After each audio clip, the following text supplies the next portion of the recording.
จะพาท่านผู้ชมมาพิจารณาข่าวผักนี้กันที่งานเสวนากาแฟลาวเน้นบทบาทแม่ยิ่งในมูลค่าตองโศกการผลิตกาแฟที่ยืนยงในการจัดงานเสวนากาแฟลาวภายใต้หัวข้อการลงทุนใส่แม่ยิ่งและผู้ผลิตกาแฟเพื่อเลี้ยงสุกอยู่ความคืบหน้าในการพัฒนาตองโสมูลค่ากาแฟจากแขวงเซกองได้หัวพ่วมภาคส่วนต่างๆทั้งภาครัฐเอกชนและกลุ่มผลิตเพื่อแลกเปลี่ยนประสบการณ์และแนวทางการพัฒนากาแฟอย่างมีจรรยาบรรณและยืนยงโดยเน้นนักใส่การสร้างพลังให้แม่ยิ่งในทุกขั้นตอนตองโสของมูลค่ากาแฟ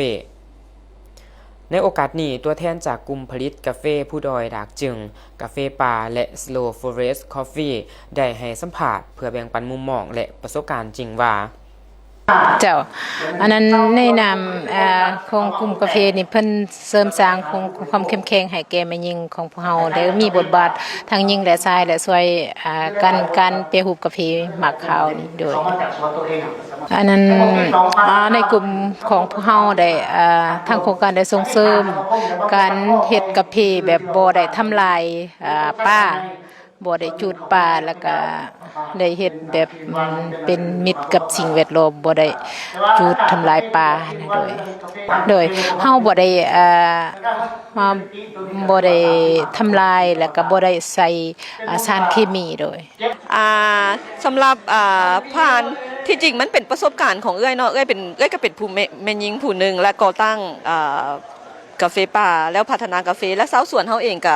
คิดว่า 50% เป็นผู้หญิงได้ฉะนั้นเลยคิดว่าชาวสวนผู้หญิงน้องก็สามารถเฮ็ดได้เทียบเท่ากับผู้ชายแล้วการพัฒนากาแฟนี่นะมันลงรายละเอียดหลายและเอ้ยคิดว่าผู้หญิงเนาะก็เป็นปัจจัยตัวนึงที่ว่าเป็นสิ่งสำคัญที่ว่าผู้หญิงมาเฮ็ดผู้หญิงจะได้ลงรายละเอียดหลายและสำคัญคือผู้หญิงเป็นผู้ที่สร้างบุคลากรของชาติผู้หญิงเป็นแม่ฉะนั้นถ้าจะเฮ็ดอย่างหนึ่งมันต้องมีบุคลากรที่มีคุณภาพนั้นถ้าจะมีบุคลากรที่มีคุณภาพได้คงต้องการผู้หญิงที่มีคุณภาพและสร้างบุคลากรเพื่อสร้างสอนลูกต่อไปสำหรับ Slow Forest Coffee แมนเฮาจะเน้นการเฮ็ดกาแฟที่มีคุณภาพการเฮ็ดกาแฟที่ส่งเสริม